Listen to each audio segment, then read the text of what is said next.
Boxing has a way of exposing a man. Not just his power, not just his skill, but his character. Because in this game you will get knocked down. And the real question is simple. Do you stay down or do you stand back up? They say in life, knock down 7 times, stand up 8. Today's guest knows that better than most. From the northern suburbs of Melbourne, a kid from Craigieburn with a big dream. A dream that carried him from local gyms to the bright lights of world boxing. Along the way he's fought 11 world champions. He's won championship belts, headline cards, and built a reputation as one of Australia's most polarising figures. To some, he's the pretty boy. To others, the villain, the bad guy of Australian boxing. And here's the truth about boxing. The crowd only sees the fight. They don't see the sacrifices, the doubt, the nights where the world just turns on you. Today we go beyond the headlines, beyond the noise, beyond the persona, by stepping into the mind of the fighter. Ladies and gentlemen, brothers and sisters, this is Michael Zerafa. Brothers and sisters, welcome to Season 2 of the Not Today Derek podcast. Yes, we're running it back. Season 1, I had some amazing guests. Roads to redemption, battling mental health, drug and alcohol, inspirational stories of hope, resilience, and guess what? We loved it that much that we're running it back again. And today, I should name it the Northern Suburbs podcast because I have a man from Craigieburn. He was a Tarzo collector. He was a young boy whose life turned around at age 7 when he had his own fork in the road moment. Was running around until the streetlights come on. Ladies and gentlemen, brothers and sisters, I bring you Mr. Michael Zerafa. How are you, brother? Good, brother. Good. Yourself? Yeah, I'm well. I'm excited to have you on today. You're a fighter, correct? I have, yeah. And for my practically entire life, like you said, 7 years old, I walked into my first boxing gym. And for me, as soon as I put my first pair of gloves on, I knew that was the road I wanted to take. And I never looked back. And it's been a long road, a long journey, a lot of ups, a lot of downs, highs and lows. But I'm here today, and yeah, man, I'm just fighting on. What was that like at 7? What were you doing? I had no idea what I was doing. I just walked into the gym, and it wasn't even a gym. It was a youth center. I remember walking home from school, and there was this little beaten old joint up in Craigieburn, and I went with my cousin, and we went down there, and we didn't even have a ring or anything. It was a program. It was like a 4:30 p.m. program, and it was for kids that wanted to just learn a bit of self-defense and whatnot. And we had 4 chairs that outlined a ring, and it was just this little studio, pretty much like what we're in now, to be honest, but a little bit bigger. And we had 2 trainers out there that just came out and taught a little bit of boxing and self-defense. But for me, that was my moment. That was where I was like, you know what, I went home and I'd tell my parents, or, you know, I'd save up money to go get a speedball and a boxing bag. And I remember getting my first pair of like Kmart boxing gloves or whatever the hell they were. And, you know, I thought I was Floyd Mayweather. Yeah. But yeah, that was it. 7 years old, I said that I want to be a world champion. You like me collecting Tarzos? 100%. I think I still collect them to today. You know, all these cool little things that are in the bottom of a packet of chips. But yeah, like I was just your typical kid, man. Nothing special. Didn't come from a fancy family. We did it pretty tough. Was just a local kid that was chasing a dream. And you know, I did tell my parents that one day I'm going to be fighting on the big stage and doing what I love. Where did that belief come from? It's crazy. I don't know where, to be honest, because I had no idea what I was doing. I had 2 left feet. I've never been naturally talented at anything, to be honest. I just felt like, and even to this day, I've always been able to just outwork everybody. And was it out of hard-headedness or stubbornness, or is it just passion and drive? Well, yeah, it started like even when I was with my cousins as a kid. You know, I'd rock up and I knew what I was going there for. I'd go there for a visit, and I ended up getting bashed. You know, my cousins beating me up, and my sister and whatnot. And then I'd go back the next day and come back for more punishment. You know, but I just had that relentless, never give up kind of attitude. And yeah, I think that's just stuck with me. You know, even to this day, like if you do 10, I'll make sure I'll do 11. You know, or if I say I'm going to do something, I'll do it and beat it by 10. You know, like I've just got this, and it's not even with anybody else. Like I don't look at anybody and say, oh, I've got to beat him, or it's even just like this morning, you know, like I ran my time faster than I did yesterday, you know, like I just always competing with myself. Can that strength become a curse for you? Some people say, as I'm getting older, they're like, you got to slow it down a little bit. But I've been programmed like this for so long that I feel like if I changed, it'll work against me mentally. And mental's the main thing about everything. Physically, I feel like anybody can do anything. You can put a pair of gloves on somebody and they can fight, but it all comes down to mentality. And I feel like that's where I'm strong. Are you able to break away from that? So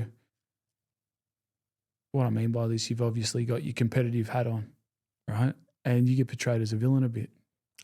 Not a bit all the time. Yeah. And I get it. I mean, I understand why people say what they say and criticize me in the way they do sometimes because... Yeah, but that's one side, all right? That's when these lights and cameras are on. Yeah, 100%, yeah.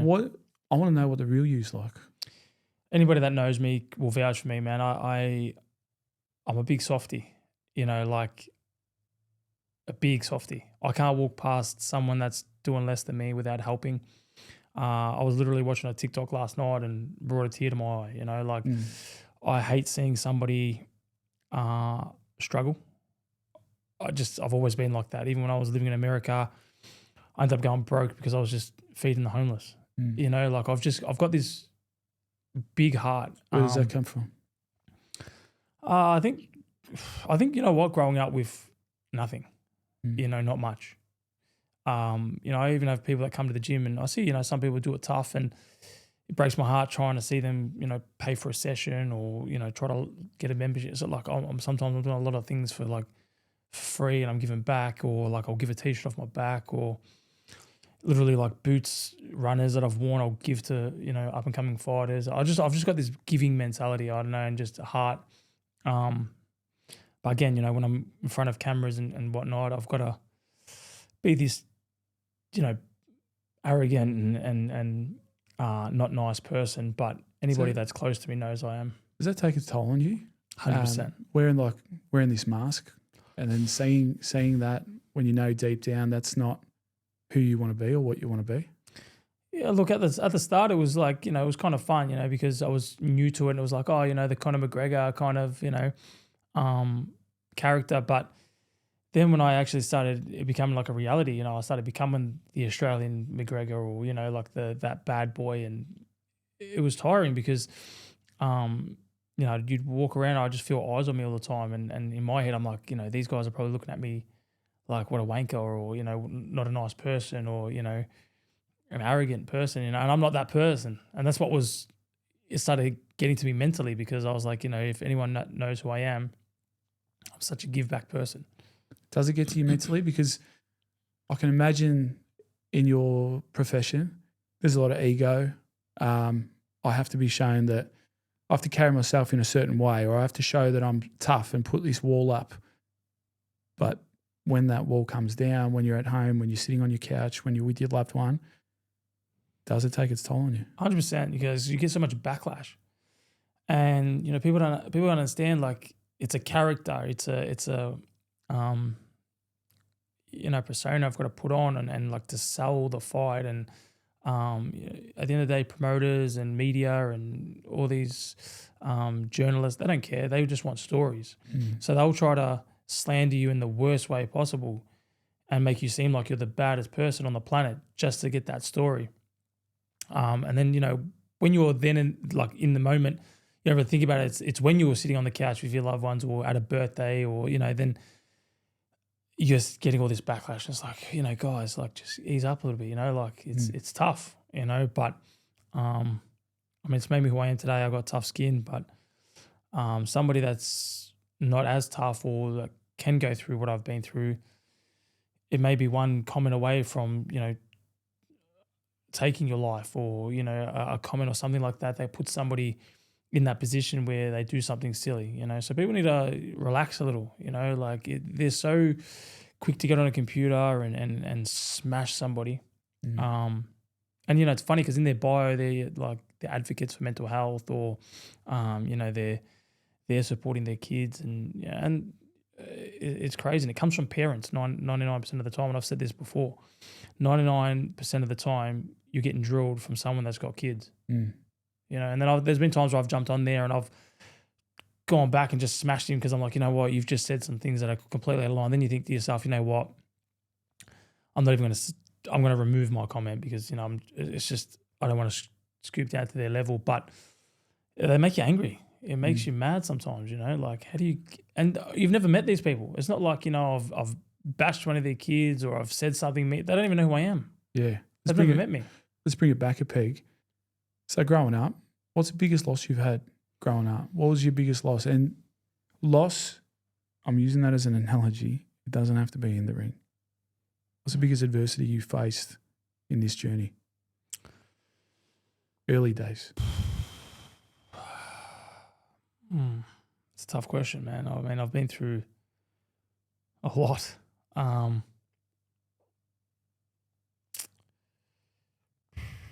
Probably for me,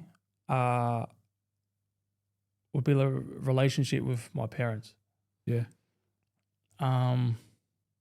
What's that like? Or what was that like as a kid?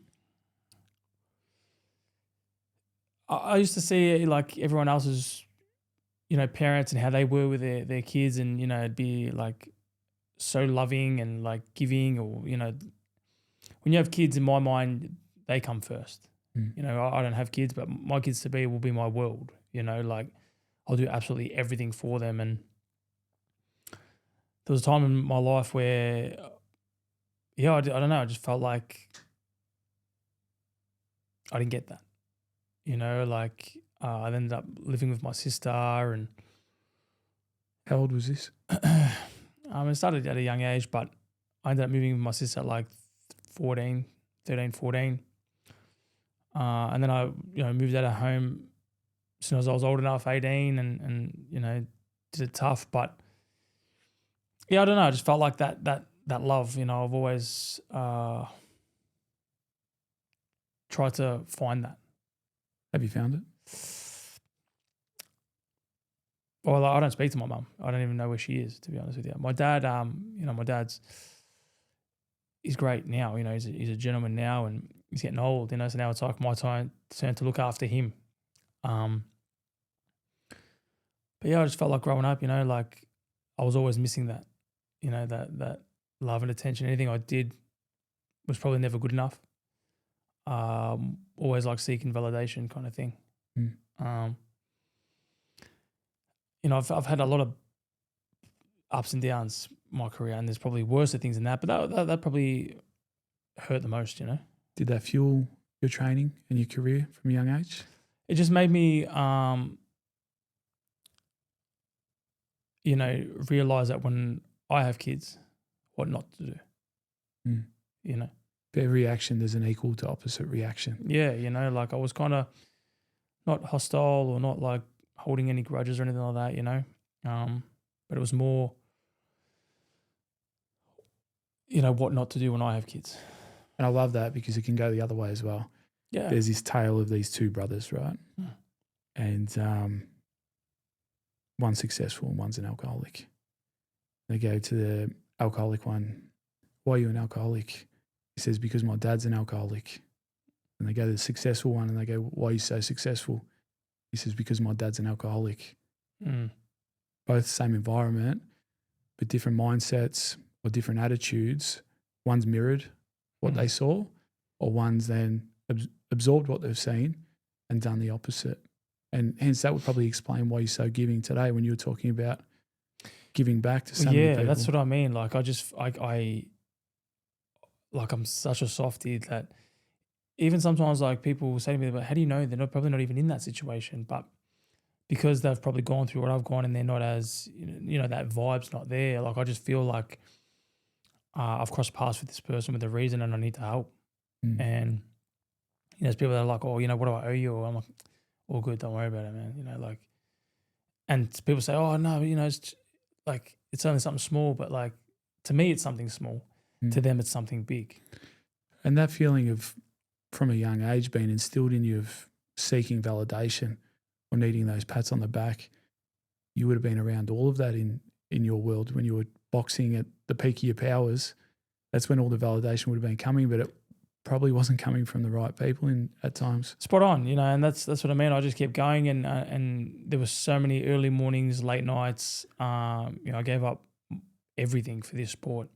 And like I said, there's days I go for runs and I'll cry because I'm just so tired and just, I can't believe I've gotten to where I've gotten. And then to sit at home and just get absolutely slandered and have all my, accomplishments kind of taken away from me or not even recognized hurts.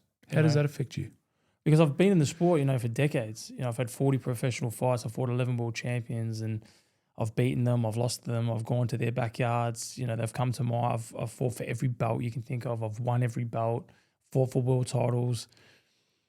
Like I've done everything you can think of in the sport, and then for them to say, oh, you're shit, retire, give up because something didn't go their way. How much of your identity is tied up to your achievements? Well, this is all I know. I feel like Michael Zerafa, I don't even know who Michael Zerafa is. For me, all I've done is box, fight.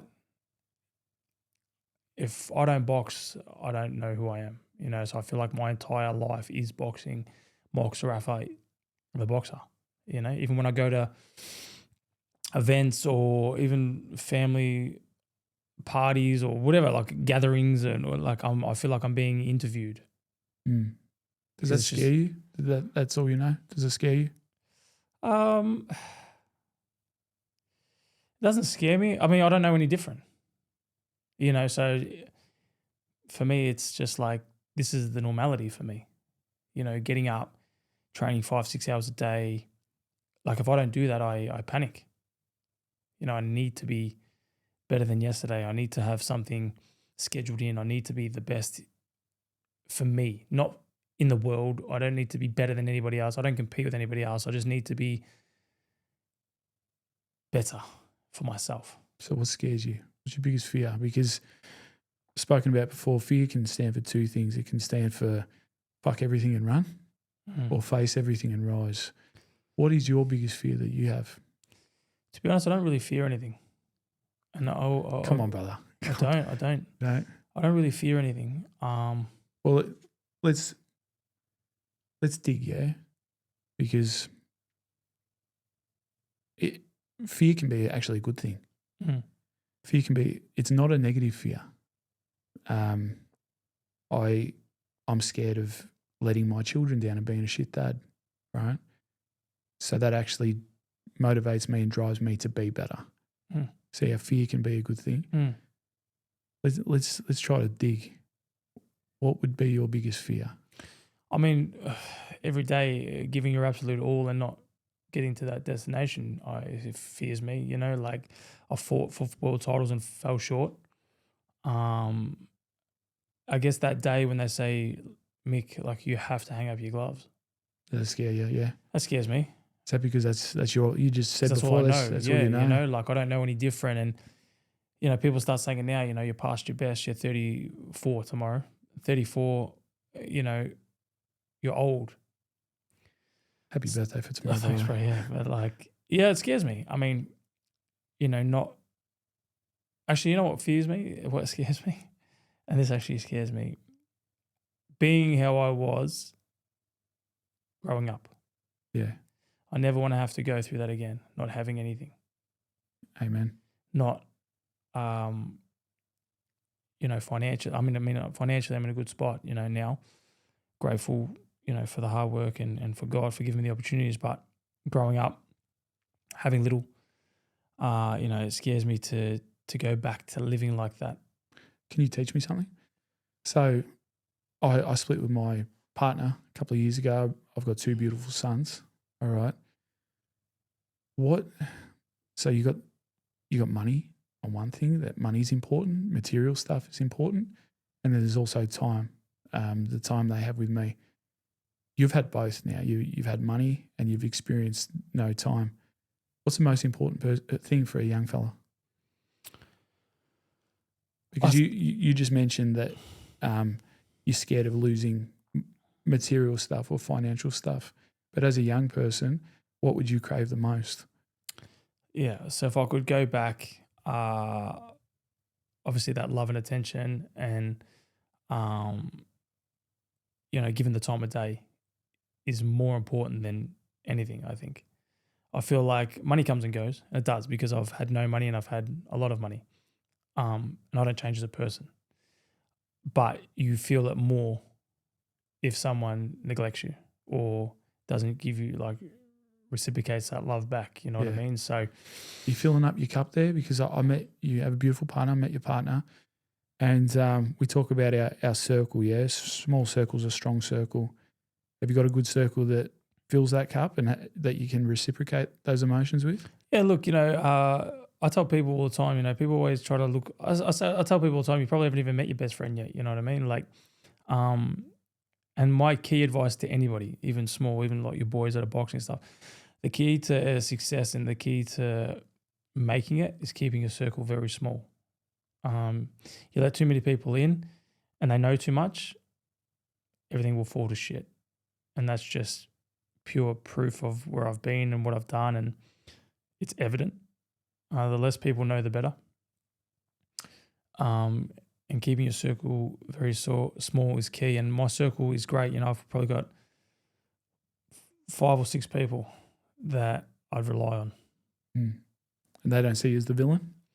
No, I don't see that. I mean, we give each other shit all the time, but as a person, as a human, no, and that's what I mean. I'm not trying to change people's perspective of me. That if they've got the more you try to change that, the worse it gets. This is what I mean. The more, because you look more guilty, you look more like, oh no, you are just trying to. It's not. People. Don't try to change it. Just ride the wave. But it's just sad how the world works.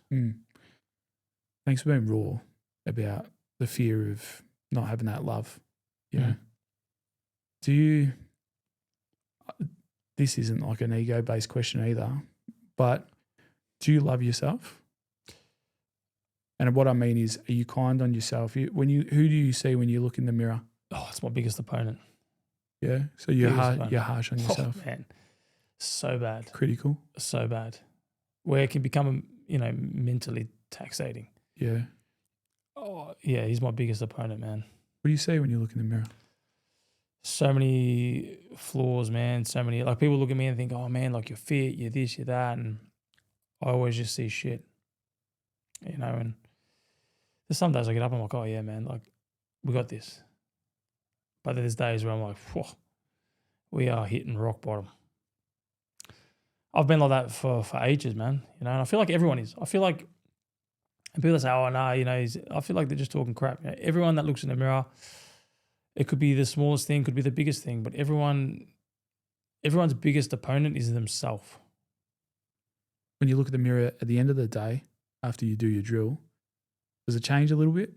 Feel a little bit more proud of yourself for getting up and doing it? I do, but then I say, like, it's not over.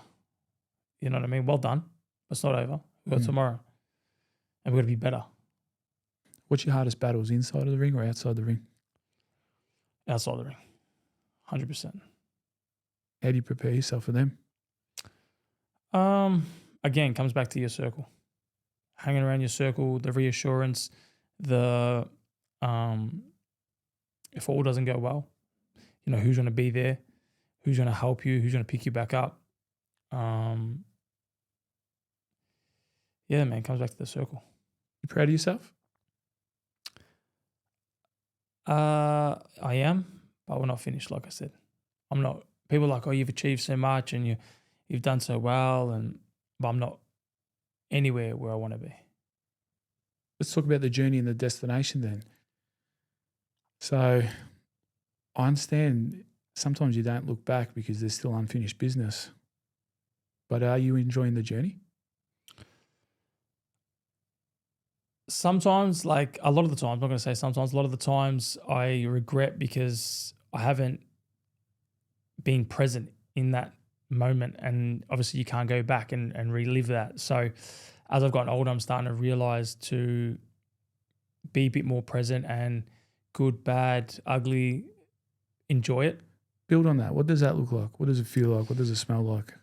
It goes quick, you know, like you'll be sitting there in like a press conference or a massive fight or even just a walkout or, you know, taking photos with supporters and just the backlash, you know.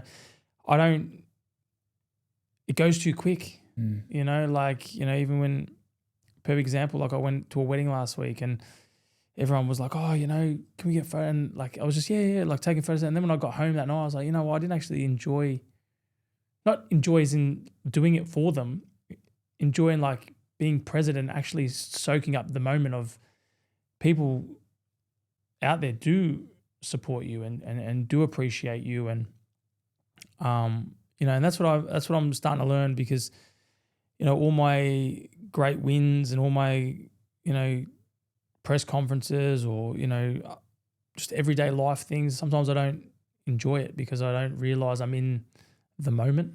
Yeah. And then later that night I'll sit there and think, oh man, that was pretty cool. Like I should have like soaked it up a bit more, you know?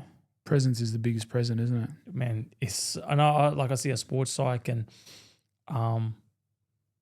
it's people don't understand how important it is to be present because there's so many people that are here today that aren't here tomorrow. And, you know, anything good, bad in the past will make you upset. If you think about something good in the past, it'll make you upset because it's in the past. You can't go back there. And if you think about something bad in the past, well, it's going to make you unhappy. So just do not think about the past because it'll just make you negative. Think about something in the future, whether it's good, it's not there yet. So you're going to give yourself anxiety, anxious. You know what I mean? So being present is so important and live in the moment. The last couple of months, where have you been living? The future, the past, or the present?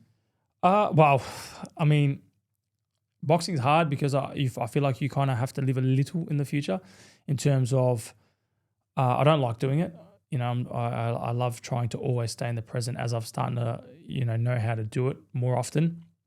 But I feel like in boxing, you're going to have to live a little bit in the future because you have to try to organize fights and, you know, media stuff and you have to kind of preempt on what's happening. But yeah, I try to live as much as I can in the present, man. Sounds exhausting, juggling all that. It is. I wouldn't change it in any way. I would change certain things I've done, certain things I've said, certain things that have happened, but I would never change the journey, if that makes sense. What would you change? The way things have played out, the way things have gone, things I've, you know, said at press conferences or things I've agreed to do for a hype, people I've hung around, people I've let in my career. I changed a lot. Do you regret much of it?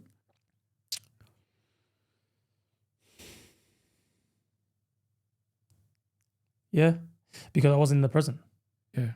So, and that's the thing, because I wasn't there and really being there thinking what's happening, I've let things slide and let things happen and, you know, it's made things worse or, you know, sometimes made things better. What's your biggest regret there?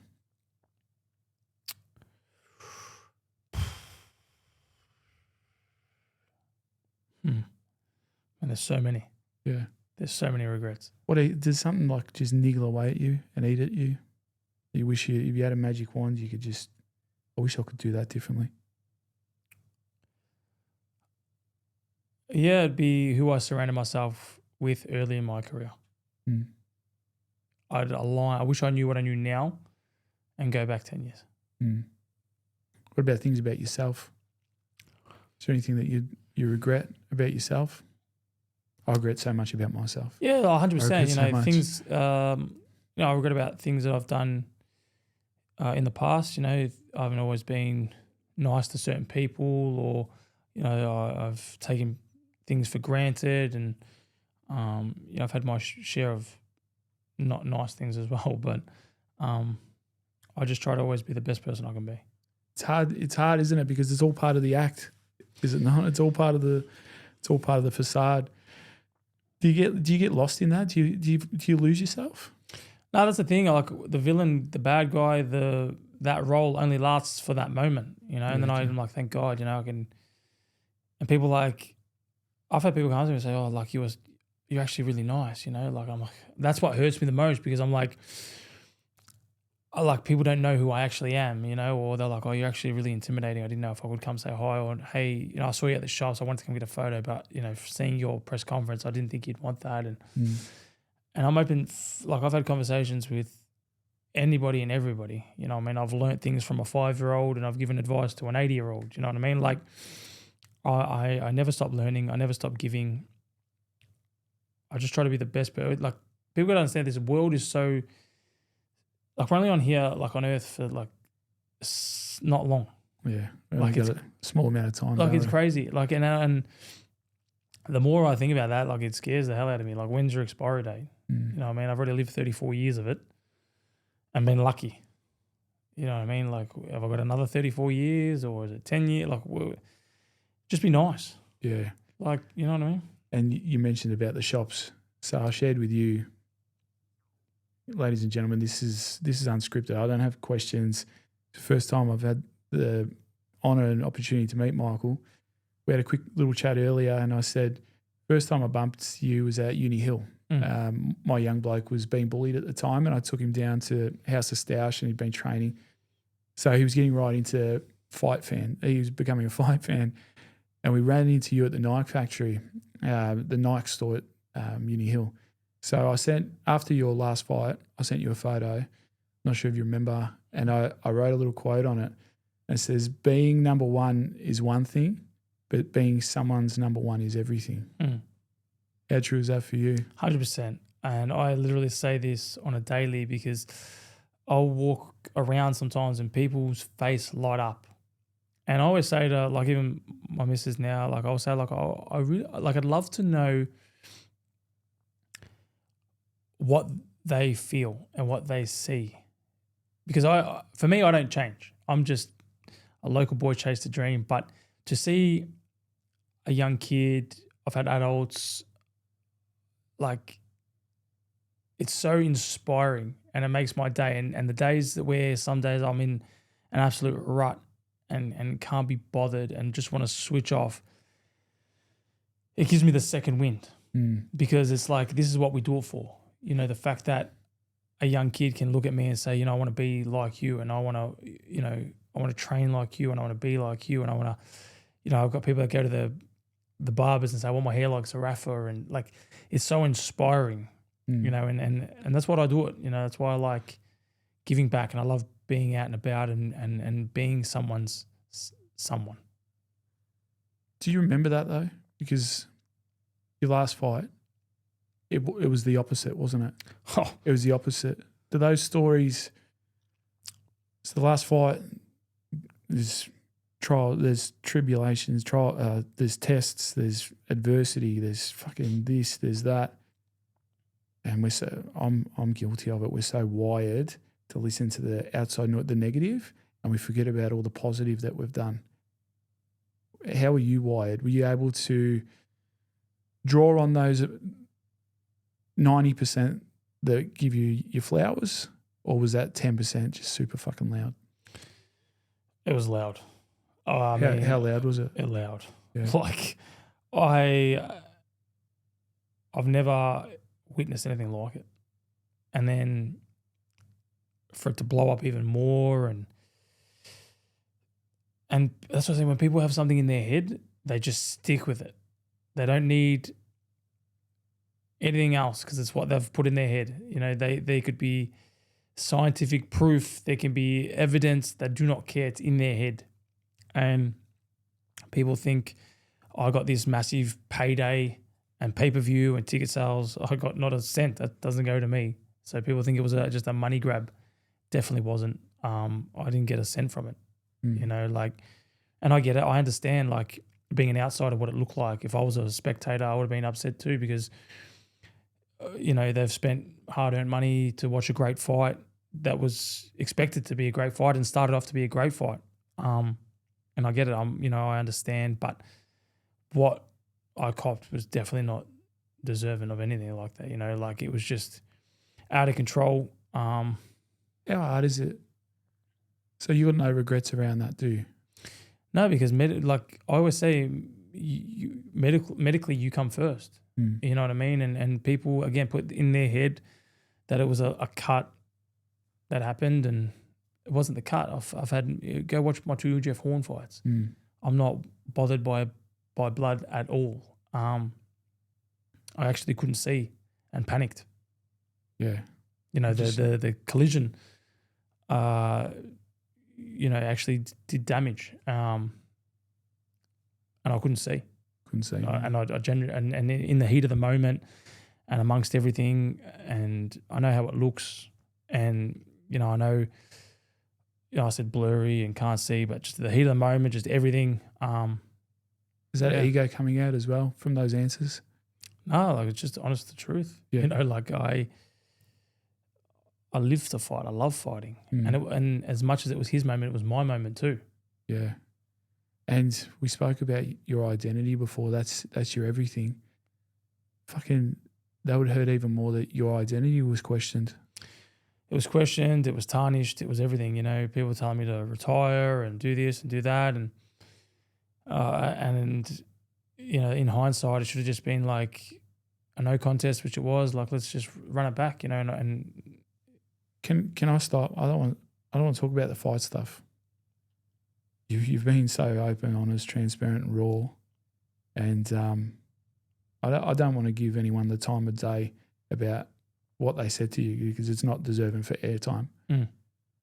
But I would really love to learn from you how that impacted you, or how it impacted others around you, and how you've bounced back from that.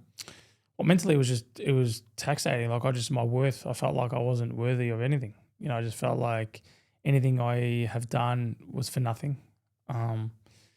You know, like, people got to understand, like, when boxing in Australia was terrible, you know, I brought that back.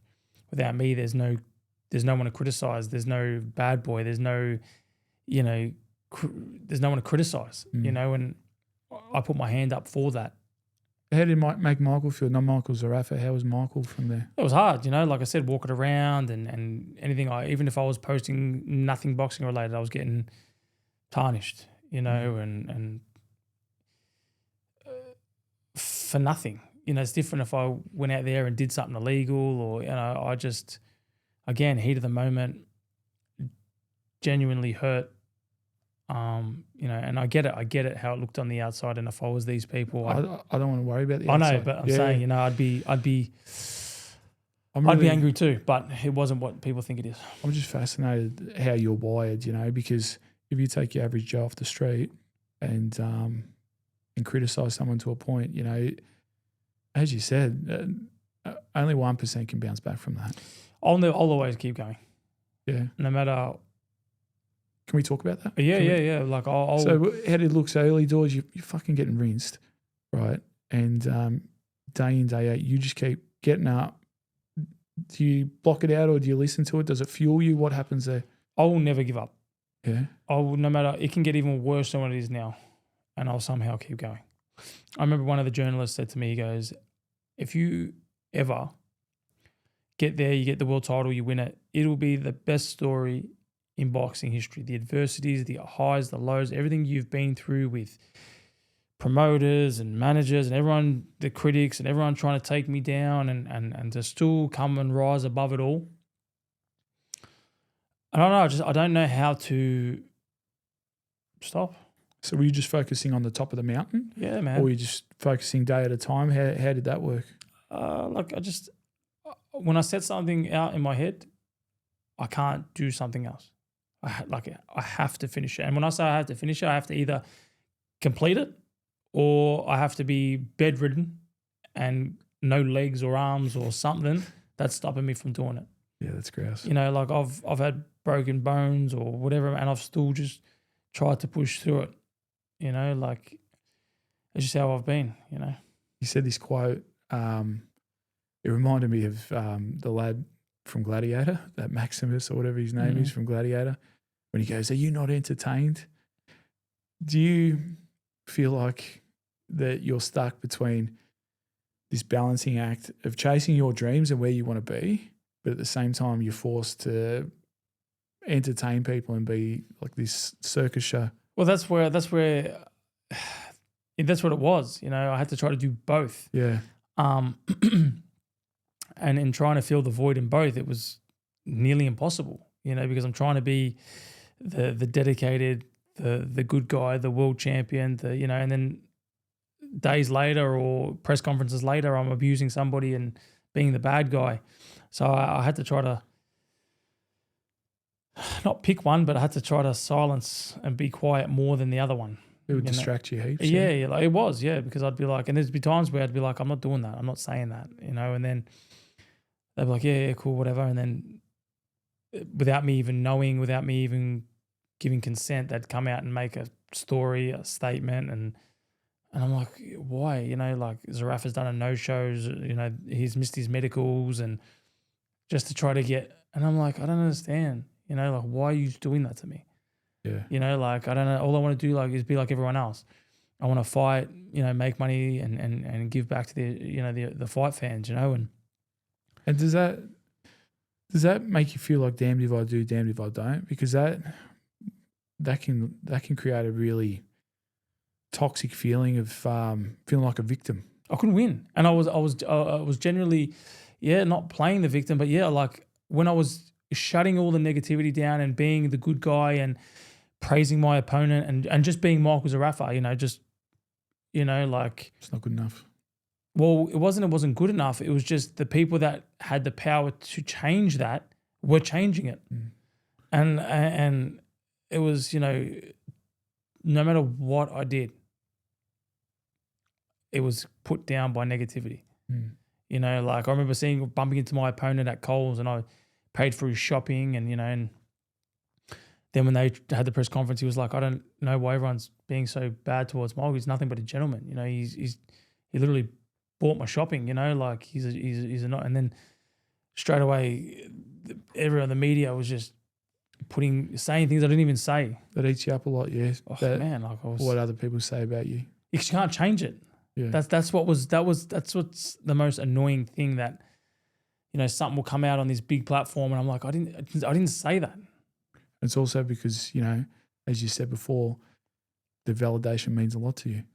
Well, yeah, like, it's this perspective of people. Yeah, like, it's hard, like, because I'm a talented fighter, like I know I am. I know I can fight. I know I can beat the best. I've fought the best. And I know, when Michael Zerafa's on, the best trainers in the world, the best fighters in the world have said when Zerafa's on, he's a very hard man to beat. But they always try to make sure that Michael Zerafa's not on by tarnishing me in the media. You proud of yourself? I'm proud of, 100%. Apart from Michael Zerafa and his achievements, what about Michael? You proud of Michael? Yeah, I'm proud of, again, facing so much fire and heat and being able to, rise above it all, It's been tough. What would 7-year-old Michael think? He'd be proud and he'd say, keep going. You did not come this far to only come this far. What would you tell him?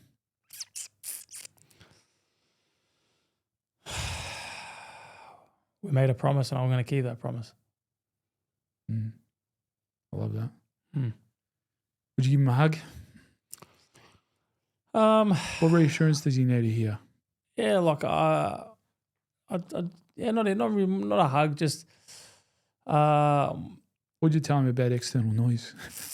Oh man, 7-year-old, I'd say block it out.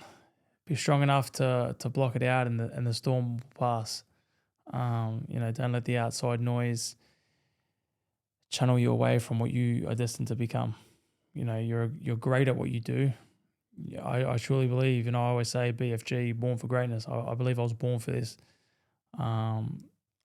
Some days I look up at the sky and I say, God, what have you got planned for me? What's next? And I'm a big believer in God, and I trust in his plan. This is written for me. Yeah, Amen. It's written for me. So do you thank God for that day, 7 years old, walking into that hall? I thank God every day. Not even for my boxing, just to be here, and to experienced life. I don't want to step on your toes, but do you mind me asking, do you think your dad's proud of you? Yeah, 100%. You know, even back when I was a kid, I know he was, but he's got a very, I think maybe because I'm the first boy of the pack, you know, like I'm the middle child, and I've got a younger brother, and I don't know, he just gives me this tough love, you know, real, like, it's not even tough love, it's just almost like just put me down, but it's his way of kind of trying to pick me up. But sometimes as a you know, beaten down fighter and getting drilled from the world, you need a father to say, you know, everything's gonna be all right, son, you know, or I'm proud of you, just keep going, you know, F everybody else, you know what I mean? But sometimes he'll jump on that bandwagon and be like these critics, and it's his way of kind of trying to fire me up, and I'm like, I appreciate it, but it's not what I need, you know, I need a bit of love, you know, a bit of TLC, but I've learned to just keep going, man. You know, like I don't cry in front of anybody. I find this interesting. Yeah. And I'll say why. When you look in the mirror, do you look at them through your eyes, or do you think you're looking at yourself in the mirror through your dad's eyes? I don't know. I just look in the mirror and just think, man, we got shit to do. You know what I mean? We got work to do. I don't have a, you know. Do you reckon you got your dad's glasses on there when you look at yourself? I don't know, man. It's a good question. I just know that when I look in the mirror, like, I'm always trying to be better. Nothing's good enough. Like, I'll run a 10K in 35 minutes, which is very hard to do. Instead of saying, whew, well done, I'll say, man, we got to do tomorrow better. Like, it's almost like I'm giving myself, like my dad gave me, that harsh criticism, that tough love to myself in the mirror. That's what I mean. You're looking through your dad's glasses. Yeah, you know what I mean? Like, well then, yeah, I guess you're right, yeah. How does that feel, sort of thinking about it that way? I don't know any different. It doesn't matter to me anymore. You know?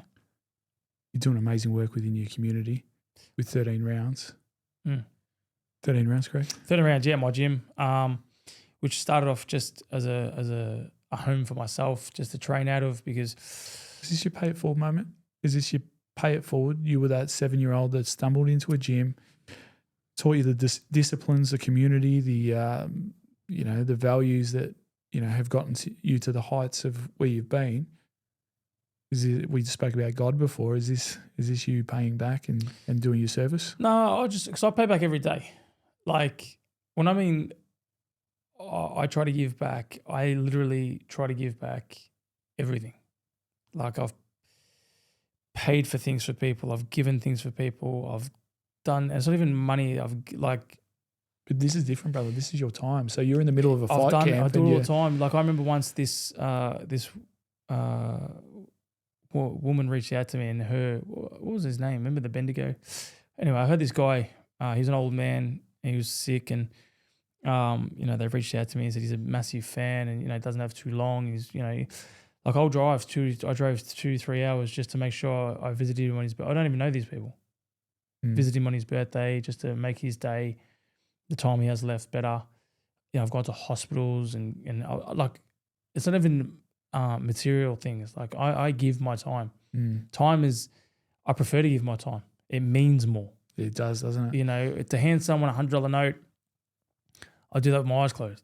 You know, yeah. Like, I remember I was at shops and you can't buy time, can you? That's what I mean. You know, I prefer giving time, and I give my time all the time. You know, money means nothing. You know, I've been to shopping centers, and the guy in front of me had a whole shopping, and no word of a lie, had a $500 shopping and couldn't pay for it. His card kept declining, and everyone in the line was getting frustrated. And I said, man, just put it on my card, all good. And everyone freaked out.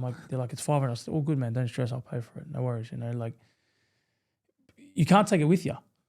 You know what I'm trying to say? Like, I've helped somebody, you know what I mean? And I do it out of the goodness of my heart, because I like to give back. I love that feeling. And I feel like life's tough. It's hard. Man, the world is shit we live in. Look what's going on with wars and this and that, and be nice. just be not like this bullying and like it's out of control, man. Like it's just That's a great golden nugget. But along your journey, what's your greatest lesson that you've learned along this journey? keep your circle very small. Circle small.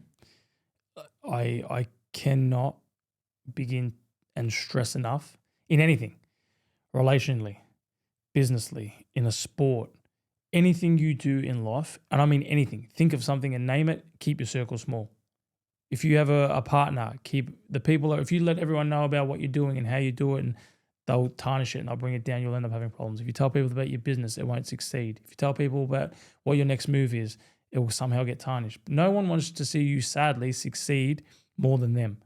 Successful people do because they're successful.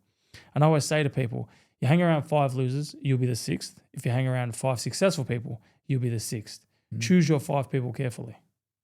Someone once told me, if you want to soar like an eagle, you don't flap around with turkeys or something. Like that. You know what I mean? Like it's just common sense, you know what I mean? And I always say it, and I've said it in every podcast, a journey in anything you do in life is like climbing a mountain. At the bottom of a mountain, you can fit 1,000+ people. There's room for everybody. Right at the bottom of the mountain, there's room for everybody. As you climb up that mountain, you all say, ready, set, let's go. We start climbing that mountain, people start falling off. And as you keep getting higher and higher up that mountain, more people keep falling off. At the top of that mountain, there's only enough room on the top for you and maybe 5 others to really hug up the top there and fit. And that's your destination. That's your journey. And at the end of the top of that mountain is only your 5 people. Where are you at so far? As in where am I at my journey? I've got work to do, man. I've got too many people to prove wrong now. Not even prove wrong. I've got things to do now to have my I told you so moment. You know, you doubted me for so long. You told me to retire. You told me to quit. You told me I wasn't good enough. You know, like, and it blows my mind because I'm top 10 in the world. I've mixed it with the best. I've been number 1 in Australia the last 10 years in my division. You know, I don't understand. And it's all coming from people, again, that are parents and have their own issues. And they feel better. And I get it. If you're having a shit day and, you know, throwing hate somewhere else might make you feel better. I don't, but. What makes you feel better? Giving back. Yeah. Helping. How do you give back to you? This I don't. You don't? I've never been on a holiday. Why is that? In my mind, and this is just my mind, people are going to say what they want to say, but people go on holidays to run away from their problems. So that's just a Band-Aid. You go away, you have fun, and you come back and you're like, shit, my problem's still there.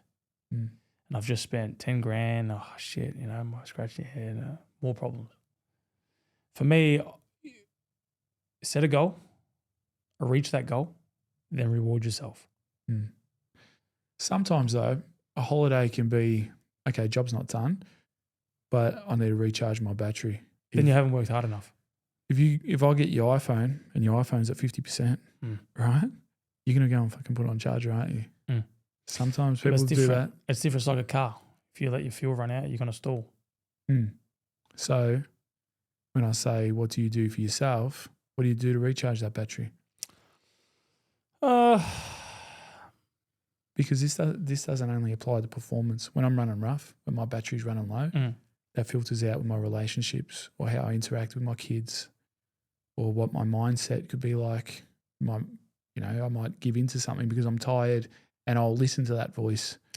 I just switch off, man. Like I mean, everyone's different, but I believe that if you're having a bad day at work, it shouldn't come home. You shouldn't have a bad day at work and then treat your kids different, or it shouldn't have an argument with your missus because someone at work pissed you off. Or, I mean, everyone's different. I just believe I can separate things. If I have a shit day at the gym, I'm not going to come home and argue with people because I didn't run fast enough. How do you train that ability to switch off or switch between gears? Well, it's just like the saying, you don't cry over spilt milk. You can't change it. So You can be unhappy and have the same outcome, or you can be happy and have the same outcome. So I just choose to be happy. It's not going to change the outcome. Do you know what I'm trying to say? Like, if something didn't go my way, I can sit there and be in a shit mood, and that's not going to change the outcome. And if I'm in a good mood, the outcome's still going to be shit. So I just choose to be happy. That's how our perspective on everything. Yeah, like it is what it is. Like if you lose a fight, you can be unhappy for a day, but then coming home and abusing people and taking it out on people, you're not gonna win the fight. So I just choose to be happy and have that loss. And that's where we were speaking about earlier. The past is the past. We can't change that. Correct. Yeah. You know. But if we let that phantom memory fester in our head, it pisses on our presence. Yeah, like it is what it is. You can't change it. And I used to be like that, man. Like I'd be driving and I'd be turning and my day would be ruined because I'm at a red light for too long. Like, why am I stopping? Because someone's pushed it. Why am I stopping? You know what I mean? Now I'm delayed 5 minutes because someone wants to wait till the car's passed, then walk. This was my mentality 10 years ago. Yeah. You know, I mean, wait till it's clear and then cross the road. Why are you stopping everybody so you can cross the road? This is how I used to think. Yeah.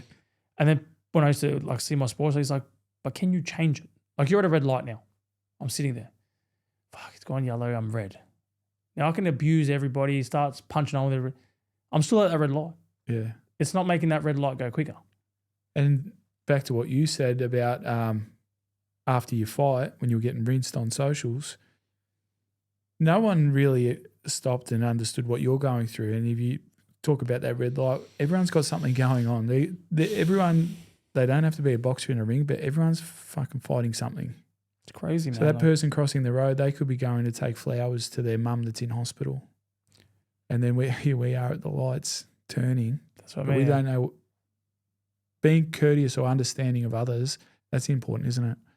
So important, you know what I mean? Everyone's going through their own battles. I just tell people, like, if you've got nothing, like, you get taught this. If you've got nothing nice, nothing nice to say, don't speak. Do you get taught this these days though? Look, I mean, there's been times where because some of the things that I've said is just out of line. Yeah. And then I get to the point where I'm like, you know what? Like, no, he's going to cop it. You know, and I've sent messages back. And I'm like, listen here, you know, have this same attitude. You know where I am. Have the same attitude when I'm standing in front of you. Don't text me. Come and say it to me. And then I'm like, you know what? I'll remove it and then I'll be like, you know what? On my behalf, I apologize. Turn the other cheek. Because, you know, like, I just scooped down to your level and I just did the exact same thing you just did. And I'm like, you know what? And I've done it because sometimes they say some shit. And I'm like, man, if you had said it to me then and there to my face, you would have been slapped. But I think to myself, it's not worth it. You know what I mean? Like, just be nice or don't say nothing at all. You know what I mean? Like, and for me, it was me. Then a week later, it was someone else. Then a week later, it was Dan Hooker. You know, they were saying he was gay. And like everyone just has something to say. Like, you know what I mean? How boring must your life be? Yeah. And be understanding of others. Just understand, like, you're clearly, like, you know what I mean? Like, it happened. I didn't want it to happen. Like, everyone's talking about what happened. What about the fact that I was headbutted? You know what I mean? Take away the headbutt, there'd be no injury, which would have led to further stuff. And in the heat of the moment, like I said, man, it was chaos. I didn't know what was going on. So then you're in chaos. Where are you at now? What was that, sorry? Where are you at now? How are you feeling now? Yeah, it's life goes on, bro. BAU, business as usual. Business as usual, man. I'm in talks with overseas people. I believe I'm done with Australia. And you know what? I say people will respect me more when I've left Australia. Because I've bled for this sport. I've fought everybody. I've beaten everybody. I'm number one for a reason. And everyone's like, oh, Zerafa, nah, you know, don't watch him and this and that or whatever they say. But then watch, something will happen on another show or there'll be fights will be mismatched and then everyone else will start complaining again or, you know, I've seen a few comments now, what the hell is this crap? Bring Zerafa back. I can't believe I'm about to say this. I'm not even a Zerafa fan, but at least it's exciting when you see, you know, I've got no one to drill when he's not on. Like I bring all that commotion. I bring that busyness to the sport. And I feel like once I say, you know what, I've been offered fights since this is my last fight, big fights, big money fights. I've turned it down because I don't want to fight in Australia. Yeah. And you're busy. I noticed you're busy fighting everyone else and fighting trolls or fighting Jeff Horn, Nikita Zoo, fighting all these other people. But your biggest battle, what I've been hearing, is the battle that you have with yourself, because you haven't been kind on yourself this whole time. You've been preoccupied fighting everyone else. Yeah, like because when I do have time to just chill out and relax, I'm not actually relaxing because I'm just getting all these backlash from everybody. So after today, we're going to be more present. I'm always present. Don't get me wrong. I'm always present. It's just my mind's on different things. But yeah, I it's taxating, man. Like I said, like sometimes I'm just sitting there and my phone will go off, and then, or not even that, I'll just be sitting there. Like there was one a couple of days ago, and I don't know, it was Herald Sun or it was one of the big media pages, and bang, photo of me, and I didn't even say anything. And then it just stirs everyone. Oh, I was a rapper this, a rapper that. I'm just like, fair enough. Does it stir you back up?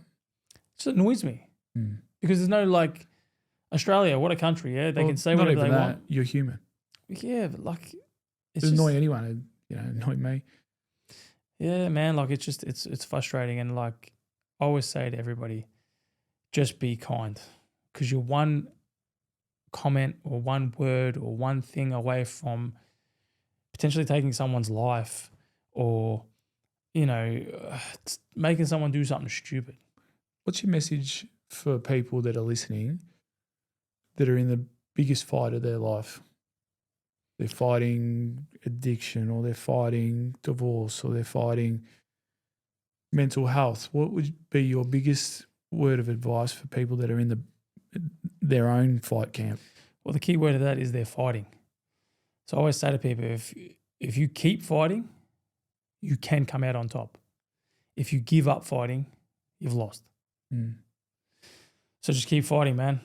Keep fighting a good fight. Keep fighting a good fight. If you've got an addiction, keep fighting it. And eventually, I know it might not be a day, it might not be a week, it might not be even 10 years. But I'd rather go 10 years of shit to then have 40 years of good. But if you quit fighting and you don't keep pushing through those bad days. And I always say to someone, a bad day only lasts 24 hours. So you get up in the morning, it's a shit day, 24 hours. It's done. You wake up, shit day, 24 hours. Don't think of it as, it's been a month or a year of shit. It's only been 24 hours, that shit. Every day you get up, it's not a good day, I'm not feeling it. I have it all the time. I had it this morning. I did a 3-hour session driving to the gym. I was like, seriously, get it done. God willing. Get it done. And I actually said it last night. I did an exercise and I was like, my arm, and I couldn't use it for like a few hours just because it was tight, and we take things for granted. Like I couldn't use my arm for an hour or so.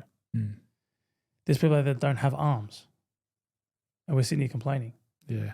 There's people that are like, I can't be bothered running. F this and everything. People in wheelchairs. Give me your legs, man. I wish I could even take a step outside my front door. You're complaining about you can't be bothered running? People that can't see, people that can't hear, and then I start thinking about this and I say to myself, shut up. Stop complaining, man. Gratitude is important, and I'm really grateful that you brought it up, because we hold things that don't have a price tag, such as your movement of your arm or your legs. Because they're free, we take them for granted, correct? Crazy. So we chase what's shiny and then we forget about what's free. And it's not until we lose those things when we really appreciate them. Bad. And that's what I mean. Like, I feel some days, like I said, I get up and I'll complain for that 10 seconds and I'm like, what are you complaining about, man? Like. So let me finish up with this. Michael, what are you most grateful for?